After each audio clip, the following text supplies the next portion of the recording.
All right, we're here as the Lost Rider podcast.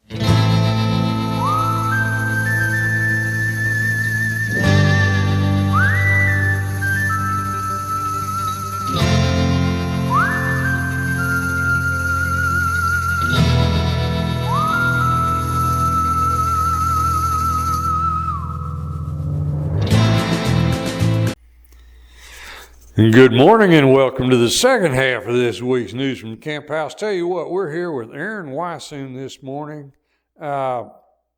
He is the Groundwater Conservation District Manager here in Colorado County. He's been in that position now for a little more than a year. Jim Brazier has been on the radio countless times with us, and he's retired. Erin Weishuhn, hometown boy. I believe everybody knows his dad, James.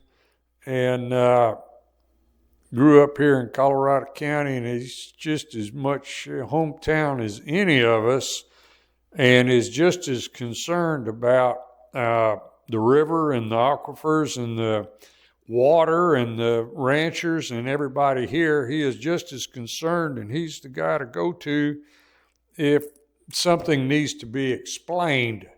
You know, if you got, that's why we've got a groundwater conservation district. So you've got an office here in Columbus, and if you've got a concern or you've got, you know, anything, you've got a person right here to talk to about it. And it's not his position to partner necessarily with the state or anybody else. It's just, he's managing this groundwater conservation district. You need some information. This is where you come to get it. All right. So with all that said, Erin, you see anything coming up on the horizon that's, you know, you're going to set everybody on fire? You know, there's a few interesting things in the Region K water plan that, you know, we've started talking about them here in our board meetings, and they're definitely controversial. And the big one is going to be LCRA's proposed reservoir here in Colorado County. They purchased some property a few years ago for an off-channel reservoir. And if you read the Region K water plan, it discusses that reservoir having a transmission pipeline back to Austin. And so that reservoir would be to take surplus water off of the Colorado River during large rain events. And they're proposing a conceptual transmission line or pipeline back to Travis County to provide surplus water back to the state capital. So it's a little bit interesting because it would be removing that surplus water from our ecosystem of the river in the Matagorda Bay system. It would be upstream of the Garwood intake, if I remember correctly looking at it. So we have two irrigation districts down there, the Garwood and the Winterman. So it would be using the Winterman uptake from the river. And so it would be north of Garwood. And then it would have a transmission line that would cut across Colorado County. So I don't know if that would involve eminent domain of property, but they would have to procure the right-of-way from landowners to get a pipeline back to Austin. Okay, now the lair water rights, this is another thing I had people try to tell me I was wrong. The lair water rights were bought by the LCRA years ago. I remember they paid $75 million for them, and that was water that went from the Colorado River to Lake Texana and wound up down in Corpus Christi. And then come to find out, when we went and visited with the South Texas Water Authority at Kingsville, they were buying water from Corpus Christi. So there's a way to connect the dots and say that Colorado River water wound up all the way down in Kingsville. Now Austin wants to use, you know, Austin, it's real easy to say no to that. And it's real easy, you know, I've talked to other people about LCRA needing to have elected board and instead of an appointed board. It's real easy to say no to that when the Colorado River really, we look at it and it just looks like affluent water out of Austin right now. And Yeah, I can understand people not liking that idea. If they said we're going to catch this for irrigation water, you'd go, yeah, okay. They're going to catch it just so they can send it back to Austin. People ain't not going to like that. Yeah, it's definitely controversial, and the hard part about it is we do have an obligation to meet the water needs of the growing state of Texas. The hard part is well, where should it come from? Who has to give up their surplus, and is the system going to work whenever we remove that surplus from it? Mm-hmm. And so, of course, there's going to be a large amount of investment put into studies. There always is, but it's something that definitely needs to be thought about and considered with an infrastructure project like that going in, because it's not just the environmental considerations or the water considerations. It also could be realized losses to our tax base. If we have another pipeline go through and it devalues property, mm-hmm. That has long-term implications for funding our schools and our county, if we have any realized losses on our tax base. Okay, if we go back and look at Senate Bill 3, we have to define what is surplus, because Senate Bill 3 was all about the Senate Bill 3 from 2003. It was all about freshwater inflows into the bays and estuaries. So when we say, okay, surplus water going down the Colorado River, we got to look at 20 plus years of studying freshwater inflow. What defines surplus? Is that really surplus, or is that water that needs to get to the bays and estuaries?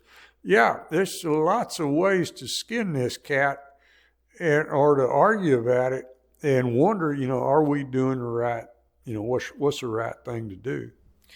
Yeah, it's definitely a very controversial subject. And, with us, our primary goal is to manage groundwater, but all of these projects do have implications on, the long-term, challenges that we face, and they may have long-term benefits of, mm-hmm. if it mitigates groundwater demand and it keeps our groundwater in the ground like a bank, well, that's a good thing. But if it leads to further development of water resources in this area to try to meet growing needs of Travis County, we could have some very real challenges as well, if there's ever any further developments beyond this project. So it's definitely controversial. Right. And you can't, your main concern is groundwater, but you can't hardly talk about groundwater without everything else. It's like what we talked about earlier when we were talking about the river feeding aquifers in certain places. And, when did the river feed the aquifer? When's the aquifer feed the river? And so, it's all you can't talk about one without having to interject the significance of the other.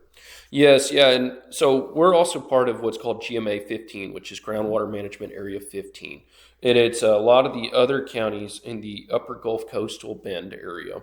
So like Colorado, Wharton, Matagorda, Victoria, Calhoun, B County, and a few others.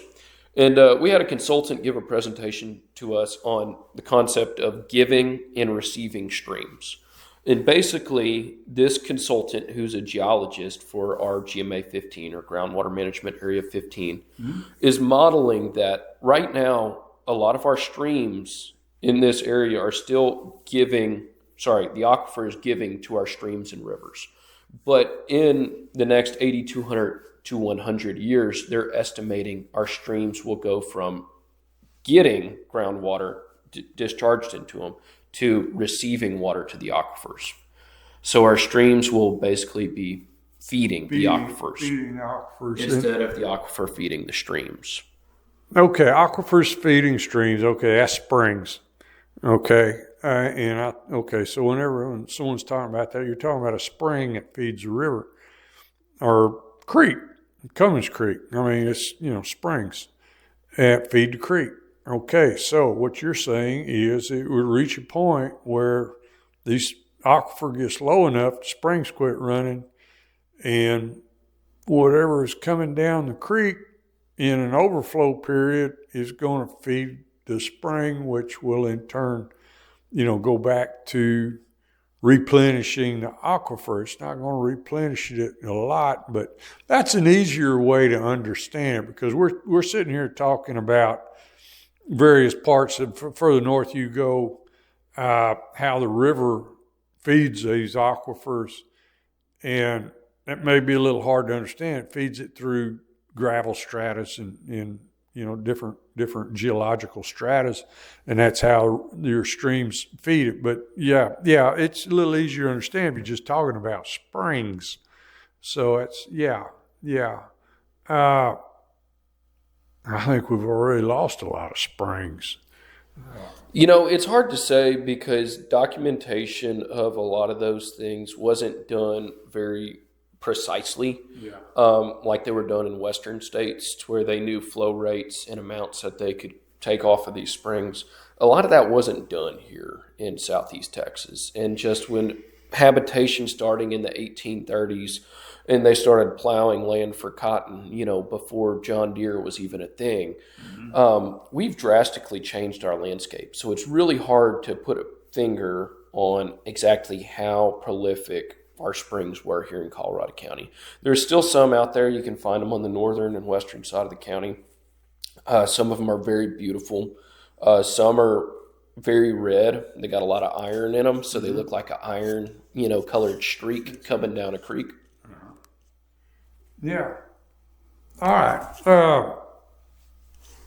We can go on and on and on, but right now, what is there anything in particular, one thing that you're looking for? We're about to be out of time. Any one thing that you're looking for to come up here in the next little while that people need to know about? Basically, it's just people need to be aware with the new LCRA reservoir that it is going to have long-term implications on the county, with the water here available here. And it may have long-term implications on our tax base as well as our groundwater. So it's I would pay a lot of attention to any proposed reservoir concepts. Okay. All right. Erin, thanks for being with us this morning. Yes, sir. Thank you for having me, Herman. All right, folks. Hope you learned a little bit, kind of, know what to watch for, know what to expect. Y'all know I'm going to be on this, so thank you for listening. All right, tell you what, get ready for a big weekend. This edition was also brought to us by the Shaw's Bend Social Club, country club folks who don't have a country club. Now, go have fun, be safe, have a great time, and y'all just remember, pretty much any day is sure a good day to be out in the woods.